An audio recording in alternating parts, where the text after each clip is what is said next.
vakaita ushe noupristita tibate basa panyika ndinoramba tienderera mberi mfaro wedu muchiwedzerwa kuno kumberi ndinawo vatungamiri vedu madzise edu vanotitungamirira varidzive nyika ino vana majira chitova varidzivevu afrika yedu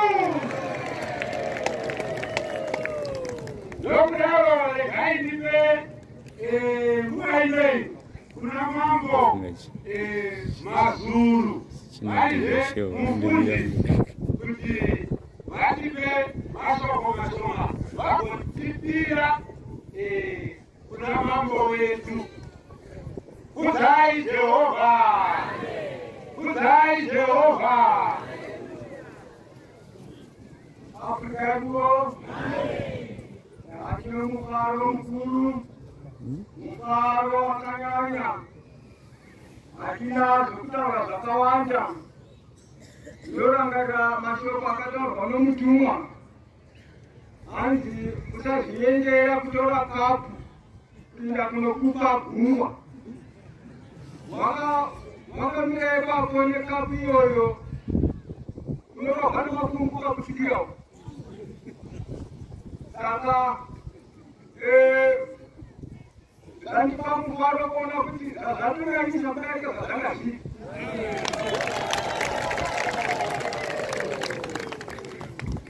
Zvino tina mambo vamaungwa pano.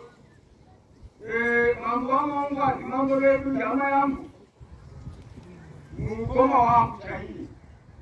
Pano tichanamata kusvikira nokusingaperi.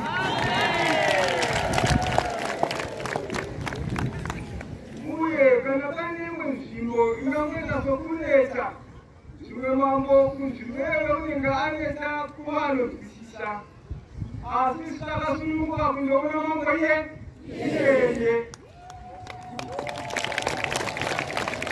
anosara pachinaka. Saka ndobva mashoko kubva kuna mambo maungwa mukoma wangu.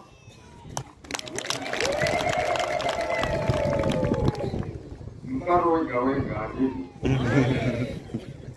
pamusoro nabishop zvakaporo manja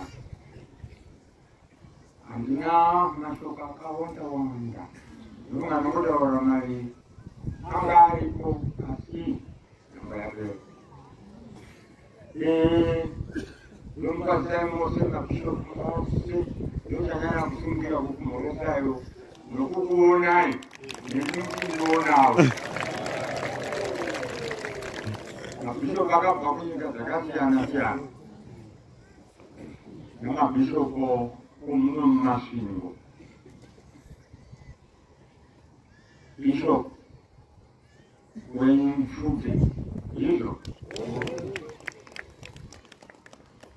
Mwari akuwedzere chenjeri.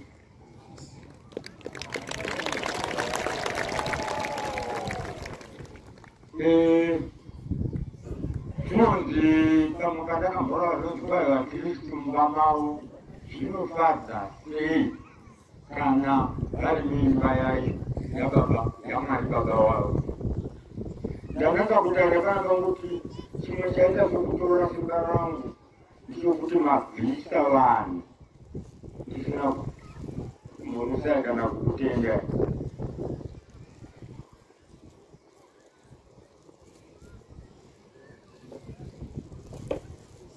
Zvino chiripo ndechokuti ndakataura shoko rapera musangano wamamboita musangano mukuru ndikatowedzerai muzadze giraundi. Ndikauya kuzowedzera giraundi racho musipo ndichituda vanouya vachawanda kurizadza. Zvino hamuna kurizadza. Ndinokuregerawo mambo pane zvaitika.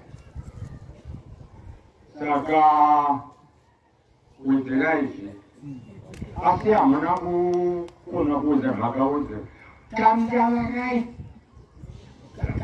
makati Mukombe choto tano Pasando maungu andini Hano mfaro wika mfaro wika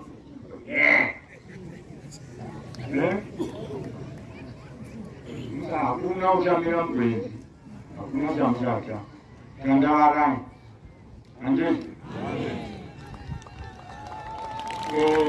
Ndio masokanga tangu la kutaura wangu andina vizuri na ndio taura.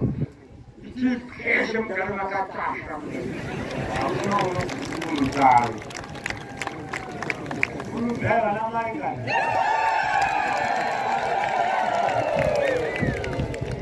Wale ati wako nyama. Hivi kwa kweli wanjani